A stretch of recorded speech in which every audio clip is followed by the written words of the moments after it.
Alaikum. Peace to you all. My name is Saba Ahmed. I'm a law student at American University.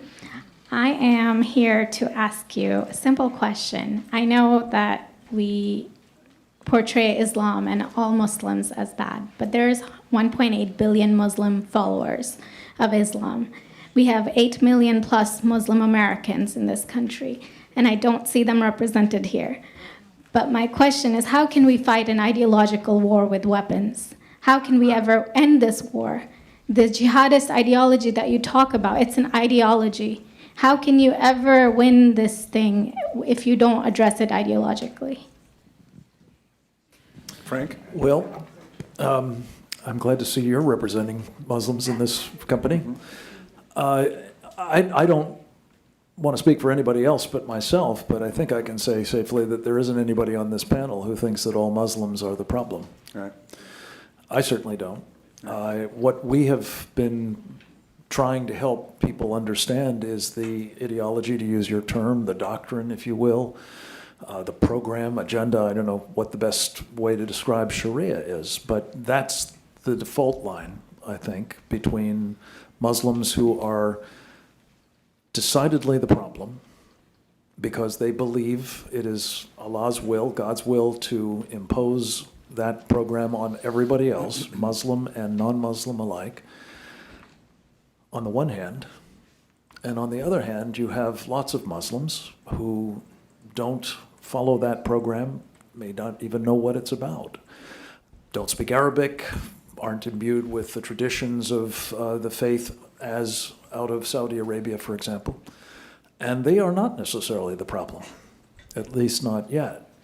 But what makes these policy things so important, it seems to me, and why it is imperative that we understand it, is not just that we don't know that we're fighting an ideological war against people who are absolutely convinced of the supremacy of their ideology, but because, as a practical matter, we're engaged in a situation that is becoming vastly worse, in part because we keep embracing people who are imbued with that ideology.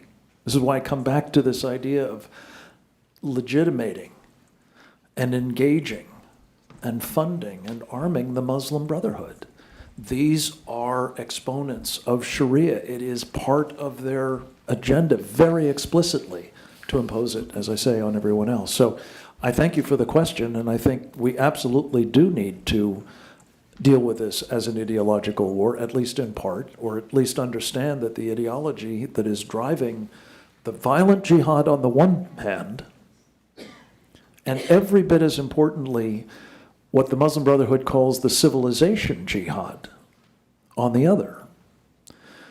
Many in the government, if they're thinking about this at all, are focused on the sort of dangling shiny object, dangerous as it is, of violent jihad. But they're missing entirely that other piece that I talked about in connection with Huma Abedin and others, which is the subversion, the not so much non-violent form of jihad as the pre-violent form of jihad, with which they hope ultimately to take us down just as surely as the others who embrace violent jihad seek to do. But at the end of the day, it is something that brings them together, whether it's ISIS, whether it's the Taliban, whether it's Al-Qaeda, whether it's the Muslim Brotherhood, whether it's dozens of others, is Sharia. And we do have to get that straight. Yeah. Great. Great question. I am so glad you're here, and I am so glad you brought that up because it gives us an opportunity to answer. What I find so amazing is since the beginning of this panel, which we are here about Benghazi attack against our people, not one person mentioned Muslims. We are here against Islam, or we're launching war against Muslims. We are here to discuss how 4 Americans died and what our government is doing. We were not here to bash Muslims. You were the one who brought up the issue about most Muslims, not us. And since you brought it up, allow me to elaborate with my answer. There are 1.2 billion Muslims in the world today. Of course, not all of them are radicals. The majority of them are peaceful people.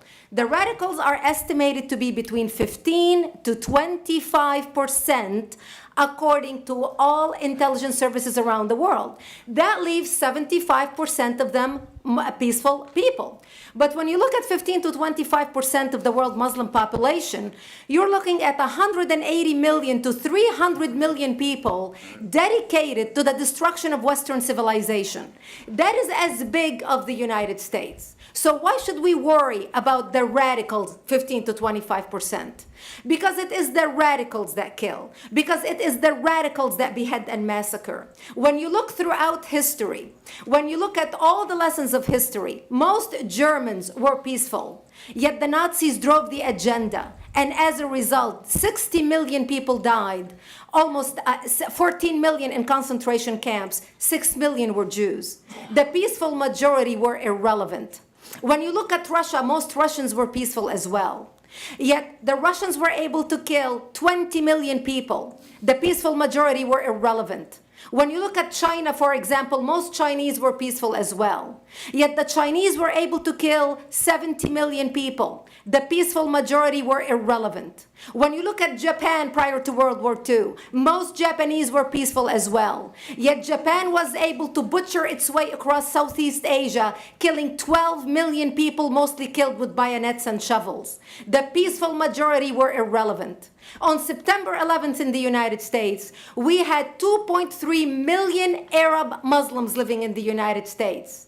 It took 19 hijackers, 19 radicals to bring America down to its knees, destroy the World Trade Center, attack the Pentagon, and kill almost 3,000 Americans that day. The peaceful majority were irrelevant. So for all our powers of reasons and us talking about moderate and peaceful Muslims, I'm glad you're here. But where are the others speaking out? And since you are the only Muslim representative,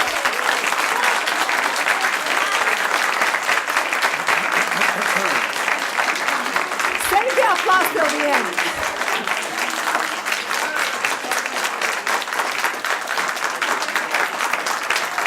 Thank you. Thank you. And since you're the only Muslim representative in here, you took the limelight instead of speaking about why our government, and I assume, are you an American? You're an American citizen. So as an American citizen, you sat in this room and instead of standing up and saying a question or asking something about our 4 Americans that died and what our government is doing to correct the problem, you stood there to make a point about peaceful, moderate Muslims. I wish you brought 10 with you to question about how we can hold our government responsible. It is time we take political correctness and throw it in the garbage where it belongs and stop calling it fair.